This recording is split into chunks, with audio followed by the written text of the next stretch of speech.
의사들은 암에 걸린 사람이 살고 싶지 않다고 스스로 생각할 경우 암이 보다 빨리 진전되고 암을 이길 수 있다고 믿는 사람은 기적과 같이 완치되는 경우가 적지 않다고 설명합니다. 인간의 믿음이 놀라운 플라시보 효과, 즉 가짜 약을 투여해도 심리 효과 등에 의해 환자의 병세가 호전되는 경우가 생각보다 많이 있습니다. 우울증 치료에는 가짜 약이 더 효과 있다는 연구 결과도 있습니다. 이와 유사한 현상으로는 열렬한 믿음만으로 효과를 얻을 수 있다는 피그말리온 효과, 즉 믿음은 이루어진다는 그러한 현상도 있습니다. 결과적으로 플라시보 효과나 피그말리온 효과 모두 인간의 믿음이 인간의 근본 문제 해결에 큰 역할을 한다는 것을 알려주는 거죠. 우리 조상이 믿고 의지하고 보편화시킨 것이라면 현대적 감각에 맞지 않는다고 해서 굳이 배격해야 할 필요는 없다고 생각합니다. 우리 역사에서 사라지지 않고 현재까지 전해져 내려오는 것이라면 우리 것으로 간직할 만한 가치가 있다는 것으로 바로 이면에서 기도빨 잘 받는 것이 포함되는 것은 물론입니다. 이왕이면 다홍치마라는 속담이 있죠. 같은 값이면 기도빨이 잘 받는 것을 제대로 찾아가 소원을 빌어야 발복이 제대로 이루어질 수 있다는 얘기입니다. 발복이란 소원하는 사람의 뜻에 따라 기도를 해서 원하는 것을 얻을 수 있다는 것인데 이 중 가장 잘 알려진 곳, 즉 한국에서 기도빨이 가장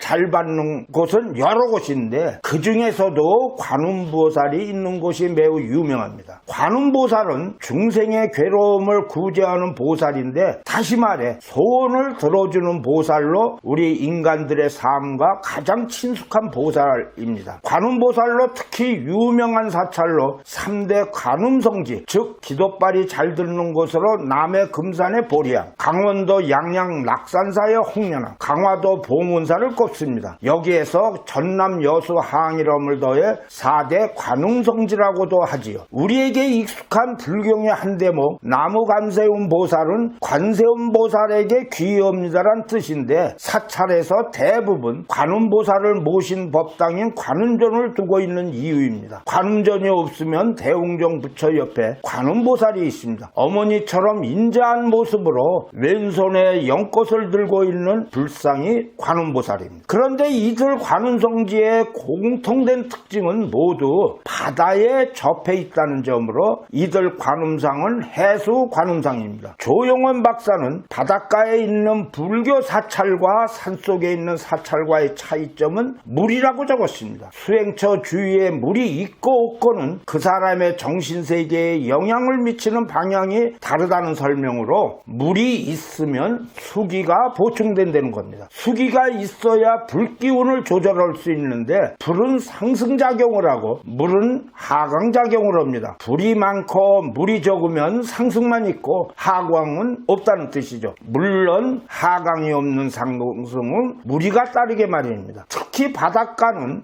해조음이 들려오죠. 1단계는 파도 소리고 2단계는 바다에서 들려오는 알파파가 있습니다. 조용원 박사는 불교의 법화경과 능엄경에서는 소리에 집중하는 관음 수행법을 제시하는데 그 관음이란 4가지 소리에 집중하는 것을 말한다고 합니다. 법음, 묘음, 관음, 해조음이 그것으로 바닷가에 있는 사찰은 해조음을 항상 들을 수 있는 위치라는 거죠. 바닷가에 우리나라의 유명한 관음 사찰이 자리 잡고 있는 이유는 이 해조음을 듣기 위해서라는 설명입니다. 낙산사 홍련암은 3대 관음성지, 즉 기도빨이 잘 듣는 명성답게 평소에 소원을 빌려고 찾아오는 중생들이 끊이지 않죠. 과거에 무속인들도 자주 들락거렸지만 현재 사찰에서 무속행위를 단속해 많이 줄었습니다. 낙산사 홍련암은 재물과 관련한 소원을 잘 들어준다는 얘기가 전해 내려오며 삼국유사에 등장할 정도로 유명한데 다음과 같은 전설이 전해져 내려옵니다. 옛날 의상법사가 처음 당나라에서 돌아와 관음보살의 진신이 이 해변 어느 굴에 산다는 말을 듣고 굴 앞 바위에서 7일 동안 좌선하며 관음 진신을 뵙고자 했으나 관음 진신은 몸을 나타내지 않았습니다. 뜻을 이루지 못한 의상대사는 새벽 바다에 몸을 던졌다. 그 순간 바다의 신령들이 호련히 보존이 나타나 의상 대사를 안고 굴속으로 들어갔다. 이에 의상이 하늘을 향해 절하니 하늘에서 수정염주 한 꾸러미가 내려오고 동해 용왕이 여의주를 바쳤다. 의상은 다시 7일 동안 정성을 다해 기도한 끝에 관음 진신을 칭견했다. 홍련암은 바로 이 관음 굴 위에 지은 안자입니다. 또한 대나무가 솟아있는 자리가 바로 관음보살의 머리 위로 그 자리에 세운 것이 원통 보존입니다. 낙산사에는 특이한 지방문화재가 있는데 바로 원통 보존을 둘러싼 담입니다. 이 담은 지방유형문화재 34호로 지정되어 있는데 진흙에 기름을 먹여서 구운 벽돌로 쌓아 아름답기도 한 것은 물론 매우